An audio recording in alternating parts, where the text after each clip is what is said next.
Welcome to Stereo Current. I'm Maya Kim. Today, we're looking at two releases that feel, well, less like standard industry cycles and more like, I don't know, necessary spiritual acts. And I'm Thatcher Collins. Yeah, we're tracking the return of a legendary acoustic collective and the emergence of this new voice that sounds like it was forged in a very different kind of heat. It's definitely a day for the seekers. We have to start with Pullman. For anyone who tracks the lineage of Chicago's post-rock and underground scenes, Pullman is basically a sacred name. It's this supergroup, members of Tortoise, Cum, Slint, and they haven't put out a record since 2001. Right, 25 years. That's an eternity in music, Maya. It's like waiting for a comet to return to the inner solar system or something. But the impetus for this new record, 3, is deeply human and, honestly, quite moving. It really is.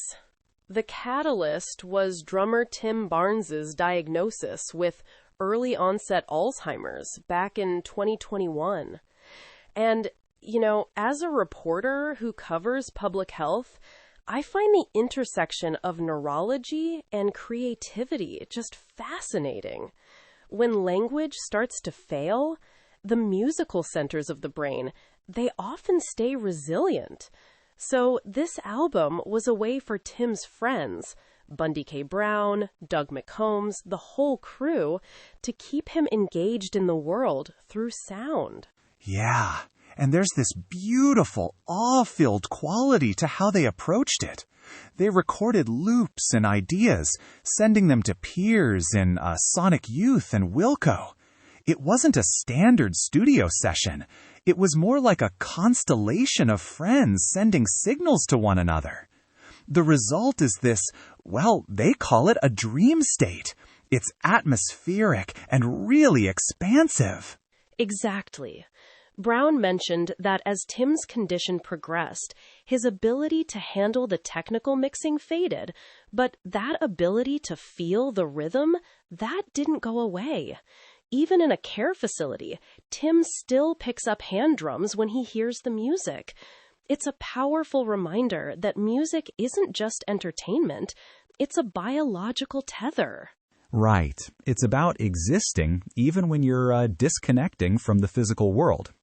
3 is out now on Western vinyl, and honestly, if you value the restorative power of art, it's a mandatory listen. It's Spartan, beautiful, and heart-wrenching.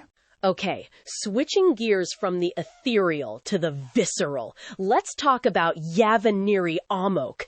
Their third single, Obelisque Queen, just dropped, and it is a total rejection of the gold-plated rot of modern society. Man, this track is wild! They're London-formed, but have these deep Polish roots, fronted by Zuzia Tahanu. If Pullman is a quiet conversation, Yavenirie Amok is, well, a ritualistic howl. They're blending flamenco guitars with psychedelic desert rock and a heavy dose of grunge. Yeah, the vocal comparisons are striking.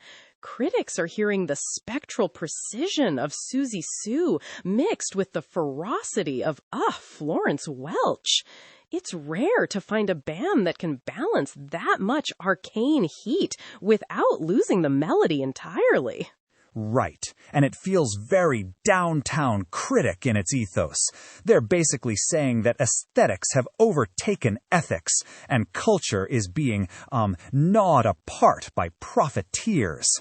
It's a full-body invocation. There's no apathy there, just a very primal snarl. Exactly. And that visual world they've been building since 2016, it's finally landing with a sound that just refuses easy definition. They call it ritualistic rebellion, which feels right, for a band that wants to burn down whatever box you try to put them in. It's interesting to see these two stories side by side, isn't it? You have Pullman using music to preserve a sense of self against the void of memory loss, and then Yavenirie Amok using music to shatter the willful blindness of modern apathy. Totally. Both are using sound as a form of truth-telling, whether it's the dreamlike post-rock of Pullman or the white-hot oscillations of Yavenirie Amok. The message is that raw expression is really the only thing that can rattle the cage. For sure. On the vinyl front, keep an eye out for Pullman's 3 on Western vinyl. It's the kind of record that demands the warmth of a needle. And for Yavenirie Amok, Obelisque Queen is hitting streaming now, but I suspect their live show is where the real awakening happens. Check us out at neuralnewscast.com/shows/stereo-current for more. That's our roundup for today on Stereo Current. Precisely curated, always searching. I'm Maya Kim.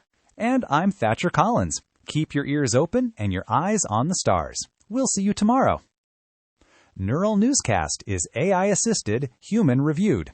View our AI transparency policy at neuralnewscast.com.